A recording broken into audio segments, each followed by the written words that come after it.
की तरह coat pant सिलवा लिया और गर्मी के अंदर पूरे दिन जय RCM, good RCM, income zero. 3 महीने में घर वाले परेशान हो गए। मेरे माँ बाप, भाई बहन, पत्नी ने एक मीटिंग बुलाई और मेरे को बोलते तू मेंटल हो गया। मैंने कहा क्यों?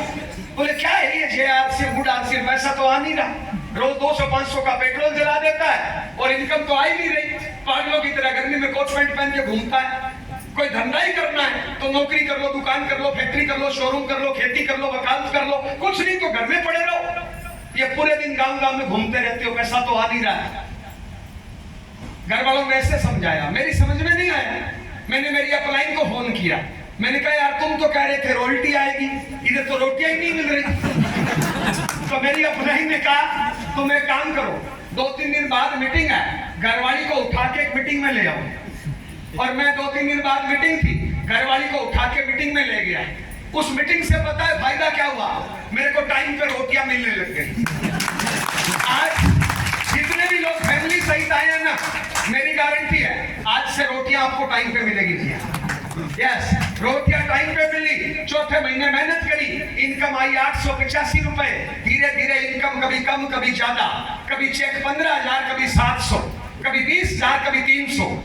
और धीरे धीरे करते करते 2 साल से मैं इस सिस्टम में रॉयल्टी पे पहुंच गया।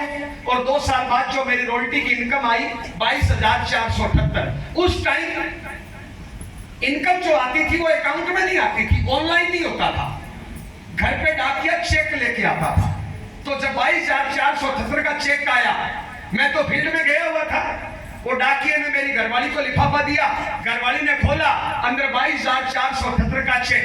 महीना था सितंबर 2004। उस टाइम 22,000 आज के 1 लाख के बराबर होती थी। तो घरवाली खुश।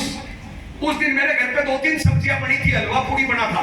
मैं शाम को घर आया ना, घरवाली अपने आप ही हंस रही, बोले मजा आ गया, मैं भी आरसीएम करूंगी। मैंने कहा क्या हुआ? बोले चेक देखो। घरवाली को कब समझ में आया पता है? जब 22,000 की इनकम आई। आप घर वालों को समझाना चाहते हो, अपने माँ बाप, भाई बहन, पत्नी, पति, बच्चों को समझाना चाहते हो, तो परिवार को समझाने के 2 तरीके हैं। पहला, उनको उठा के मीटिंग में ले जाओ, कुछ समझ में आएगा। फिर भी समझ में नहीं आएगा तो कड़ी मेहनत करो, 20-50 हजार की इनकम निकालो, घर वालों को समझ में आ जाएगा। ये चीज सबको समझ में आती है। हेलो, ये चीज सबको समझ में आती है। यस। तो साहब घरवाली बोलती है मैं भी करूंगी। मैंने कहा ठीक है। 2-3 दिन बाद फिर मीटिंग थी, मैं घरवाली को उठा के फिर मीटिंग में ले गया। मीटिंग बड़ी शानदार हुई। वो शाम को हम घर आए, मैंने कहा कैसी लगी मीटिंग? बोले मजा आ गया, आप दबा के काम करो, मैं साथ हूं। मैंने कहा यार 2 दिन पहले तो बोल रही थी मैं भी करूंगी, और आज मीटिंग में जाने के बाद बोलती है कि तुम करो, मैं नहीं कर पाऊंगी, मैं साथ हूं, ये क्या मामला है? बोले मैं नहीं कर सकती, आरसीएम में 2 कमियां। और उस टाइम सच में 2 कमियां थी, अब तो नहीं है। 20-22 साल पहले 2 कमियां थी। मैंने कहा क्या कमी है? बोले आज मीटिंग में 500 लोग थे। कितने? लेडीज के नाम पे मैं अकेली थी। हमारे राजस्थान में क्या घूंघट होता है, यहाँ पे ओरला सा होता है, ऐसे घूंघट होता है, मंदिर सा, देखा है? ऐसे घाघरा सा, देखा है? हमारे राजस्थान में जाटों की ड्रेस ऐसे होती है। तो बोले मीटिंग में 500 लोग थे, लेडीज कोई थी नहीं, लेडीज में अकेली थी। 499 लोग बोर्ड की तरफ कम देख रहे थे, मेरी तरफ ज्यादा देख रहे थे। तो मैं आरसीएम कैसे करूंगी? मैं लोगों को आरसीएम बताने जाऊंगी, लोग प्लान नहीं देखेंगे, लोग मेरे को देखेंगे। मैंने कहा बात तो सही है यार, इधर कोई लेडीज तो काम करती नहीं है। उस टाइम आरसीएम में कोई लेडीज काम करती नहीं थी, अब तो ये इतनी बहनें लगी हुई है, उस टाइम कोई नहीं होती थी। तो मैंने कहा बात तो सही है। मैंने कहा दूसरी कमी बता।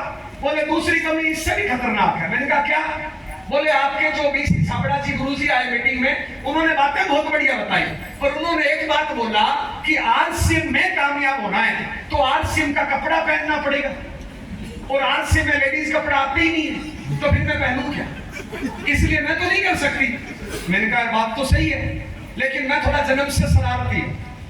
मैं 1-2 घंटे सोचता रहा। 1-2 घंटे बाद मेरे दिमाग में एक प्लान आया। मैंने उसको बोला अंदर से कैंची लेके आ। कैंची समझ रहे? वो अंदर से कैंची लेके आई। उसके इतने लंबे लंबे बाल थे, वंदना बहन के ना इतने लंबे, इन्होंने जो जुड़ा सा कर रखा उन्होंने ऐसे लंबे कर रखे थे। मैंने पकड़ के काट दिया, और कैंची इतनी दिखी थी, एक बार में ही काम हो गया। और शादी को थोड़ा ही टाइम हुआ था, तो वो एकदम भड़क के ही बोले ये क्या मैंने कहा तेरी दोनों समस्या